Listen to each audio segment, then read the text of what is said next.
to tell you about from the Middle East this hour. Hezbollah struck an Israeli tank along the border, wounding 3 Israeli soldiers. And in a separate attack, Hezbollah rockets landed in the Israeli town of Incursion. No casualties reported. This 48-hour pause in Israel's air offensive is now into its 17th hour. Despite the pause, Israel struck against Hezbollah by hitting an area in southern Lebanon. Defense officials say the strike was to clear area rather than to attack a specific target. And today's fighting prevented a UN convoy of humanitarian aid from reaching southern Lebanon. UN officials say the Israeli military did not grant clearance for travel on a dangerous road leading to the town of Kana, where an Israeli attack killed at least 56 people. Secretary of State Condoleezza Rice takes the UN stage this week, armed with a 3-pronged proposal she says will not only end the current Mideast conflict, but can help resolve those long-standing tensions. Here to talk about it, Raghida Dergham, who is senior diplomatic correspondent for El Hayat newspaper. Hello to you, Raghida. Hello, how are you, Chris? I'm well. Just this morning, UN Secretary General Kofi Annan indefinitely postponed a meeting about organizing a peacekeeping force to enter Lebanon, and that would be a key component of this U.S. plan that we've been hearing about from Condoleezza Rice. What does it mean for passing a resolution? Well, it is a key component, but the trouble is right now the difficulties and the discussions and the differences are over the sequence of things. There is some delegations here who say that there is no possibility to go on to a peacekeeping and international force before you know what's the political framework, what's the mandate going to be. And others are just really questioning if it is not a waste of time to discuss the peacekeeping composition before you know what mandate and what role they'll play. But that will be discussed here. The sequence is only the one that is causing a little bit of misunderstanding. So you mentioned the second of the 3 key components, and that is the framework. There's another step, and that would be a ceasefire. Condi Rice said that she thought one could take hold this week. How likely does that seem? Again, which comes first? A ceasefire alone is not anything acceptable to others, meaning that is the United States and Israel. A ceasefire in its own track, and that's the end of the story, is absolutely rejected, because that, from their point of view, will be a clear win for Hezbollah. But I think the ceasefire she's talking about is within the context of we agree to all steps, the 3 together. Maybe after that, and basically, again, after they sort it out here at the Security Council, that's exactly what they'll have to do. They'll have to look thoroughly into what the Prime Minister of Lebanon, Fouad Sanyura, had presented. It's a very good plan, actually, and it got the signature of all the ministers in Lebanon. But I think, what I understand, I hear that the Iranian foreign minister is on his way to Lebanon to make sure that a lot of these agreements do not hold, because the Iranians are neither interested in international stability force in Lebanon, nor in having the Lebanese army spread throughout all the territory of Lebanon, and I don't think they want to deal on this last point, Shebaa farms. Let me show folks a picture. I don't know if you can see this, but it's a picture of Prime Minister Ehud Olmert, who is speaking right now. This is a live picture, and he has just said, and I want to get your reaction to this, Raghida, there will be no ceasefire.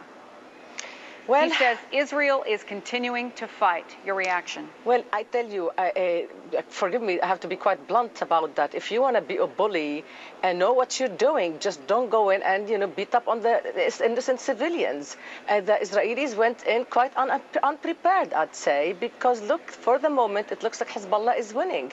And I don't know if that's going to be reversed as long as it's only the military equation, unless Israel is ready to take the war to the big guys, the other big bullies in the region, namely Syria and Iran.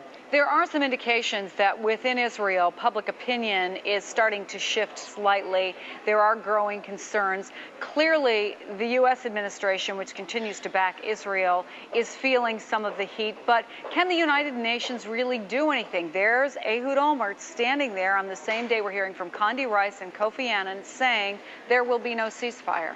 That's going to really be another bad investment in not only in what Israel is doing in Lebanon, but in the public opinion's impression of what's the American policy about and what is the American administration, what are the Americans doing in the Middle East altogether. Look, there is a way out, but it will have to include that the United States, this administration leans heavily on Israel to say, get out of Shebaa, let's give that piece of land, small piece of land, to an international protectorate so that we don't have the Syrians having their argument that, or the pretext that this is occupied Lebanese land, and we need to have an end of occupation through resistance, through Hezbollah. So I think it's very wise if the Israelis pull out from Shebaa, put it under international protectorate, have international troops there between the Lebanese and the Syrians in that manner. And don't forget, this is another thing, don't forget the Palestinians. We need to really remember that a key solution or a key way to have a resolution in the region, a sustainable solution, as the Secretary says, is to really remember Gaza, remember the Palestinians. We should just say that Ehud Olmert has been getting a round of applause just as you were finishing your statement, as he continues to speak back there in Israel. And some of the tension, at least, of course, between Israel and Lebanon dates back to that 1996 attack in the same town, Kana, that was struck this weekend. Give us a little historical perspective about how that relates to the feelings today. What happened there 10 years ago and how it's influencing how some people feel today? In the mind of the Lebanese, in the mind of the Arab world, in the mind of the world, actually, Ghana was a massacre 10 years ago, and Ghana was a massacre yesterday. A massacre of civilians. Last time they were huddled up in, I believe, a UN compound, and this time they were in a building, children sleeping, and there it is. Whether it's a mistake or not, that's the result. It was a massacre. That's how the rebels, I mean, it's like there's no other way in Lebanon, whether they are Muslims, whether they're Christians, it's throughout the Arab world, throughout the world.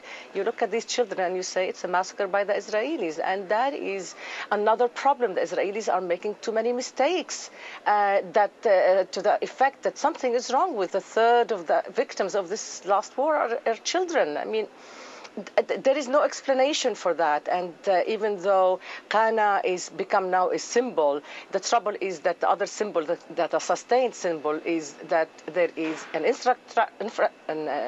destruction of the infrastructure, the civilian infrastructure. That's what you hear. Everybody use the word. The infrastructure is destroyed of Lebanon, and they'll just tell you children are paying the price of this war. Raghida Dergham, thank you so much. Always good to talk to you. Thank you very much.